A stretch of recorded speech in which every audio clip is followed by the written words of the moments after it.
Informative Odisha YouTube channel को स्वागत। अनाथ आश्रम रे आसीची निजुक्ति। जदि आपण 10th 8th class 10th class +2 किंबा +3 करिसेंती ताले एठारे आवेदन करि परिबे। दरमा रहिची पर मंथ 32,170 टंका।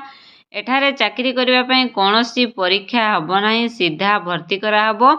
समस्त जिलार उभय महिला और पुरुष आवेदन करि परिबे। ऑफलाइन रे करिबे कि ऑनलाइन रे करिबे, कौन कौन सब डॉक्यूमेंट दरकार, किपरि सिलेक्शन करा जिवो, समस्त इनफॉरमेशन मु ए वीडियो रे आपण मानकु देइची। समस्त इनफॉरमेशन जानिबा पई वीडियोटी को शेष पर्यंत देखंतु। जदि चैनल रे नुआ आसीचंती चैनल को सब्सक्राइब करि दियंतु और पाखरे थिबा नोटिफिकेशन बेल को क्लिक करि दियंतु, जहा फଳରେ मु जे कोनोसी जॉब वैकेंसी वीडियो आनबी आपण देखि परिबे सर्वप्रथमे। आसंतु आजिर वीडियो रे अनाथ आश्रम रे आसीथिबा निजुक्ति विषय रे जानिबा। Odisha Ashram school new recruitment 2024 Odisha Ashram school रे रिक्रुटमेंट बाहरीची। जदि आपण 10th किंबा +2 किंबा 8th क्लास पास करिसेंती ताले एठारे आवेदन करि परिबे। आसंतु संपूर्ण डिटेल्स जानिबा। देखंतु ओडिशा आश्रम स्कूल रिक्रुटमेंट 2024 रो डिटेल्स कैटेगरी दीची Odisha government job, name of the post various post, application mode offline रे आपण माने आवेदन करि परिबे। Who can apply all Odisha candidate आवेदन करि परिबे। प्लेस ऑफ पोस्टिंग केवल ओडिशा रे ही पोस्टिंग रहिबो। लास्ट डेट रहिची 30/9/2024 रे रहिची last date. Gender both male and female उभय महिला और पुरुष एठारे आवेदन करि परिबे। एजुकेशनल क्वालिफिकेशन कोन देखंतु, कैंडिडेट मस्ट हैव कंप्लीटेड माने 10th 8th class 10th class +2 किंबा +3 पास करिथिले आपण एठारे आवेदन करि परिबे। पोस्ट नेम देखंतु कोन कोन सब पोस्ट रे वैकेंसी बाहरीची। सुपरिटेंडेंट बाहरीची, प्रोबेशन ऑफिसर बाहरीची, काउंसिलर, अकाउंटेंट, एजुकेटर रे पोस्ट वैकेंसी बाहरीची। House father, art and craft को music teacher, yoga teacher, pharmacist, cook, night watchman और हाउसकीपर रे पोस्ट वैकेंसी बाहरीची। आपण माने चाहिले एठारे आवेदन करि परिबे। ताले एज लिमिट केते रहिची, मिनिमम रहिची 21 वर्ष, मैक्सिमम रहिची 45 वर्ष।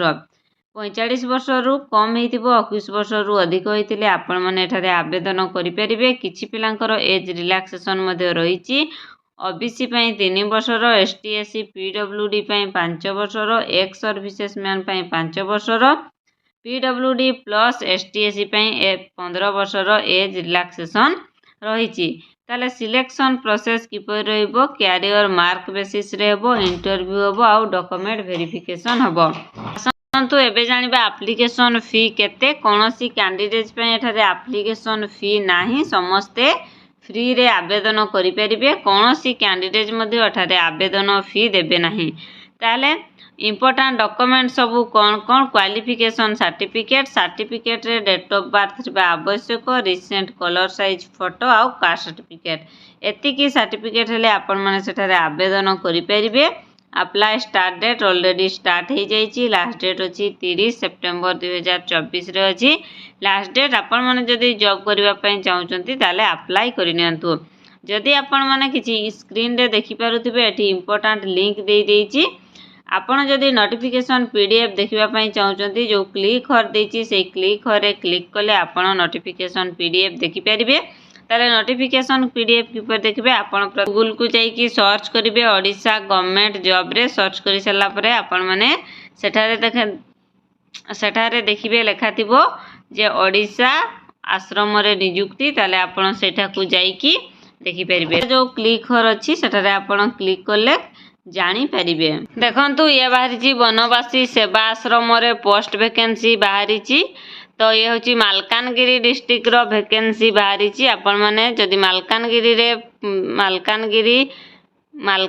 रे पोस्ट वैकेंसी बाहरीची ताले आपण चाहिले एठारे आवेदन करि परिबे। 10/9/2024 देखंतु डेट अछि। संपूर्ण डिटेल्स आपण ताको संपूर्ण डिटेल्स पढिबे नोटिफिकेशन पीडीएफ को, देन आपण आवेदन करिबे।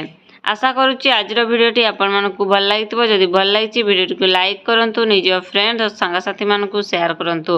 आ आपनको केउ डिस्ट्रिक्ट निहाती कमेंट करी जणांतु। आपनको डिस्ट्रिक्ट रे जो भी जॉब वैकेंसी आसीबो मु निश्चित वीडियो रे जणैबी। ଆଜିର ଭିଡ଼ିଓରେ ଏତିକିରେ ବିଦାୟ ନେଉଛି। ପୁଣି ଏକ ନ୍ୟୁ ଜବ୍ ଭ୍ୟାକେନ୍ସି ଭିଡ଼ିଓ ନେଇ ଆସିବି। ନମସ୍କାର, ଜୟ ଜଗନ୍ନାଥ।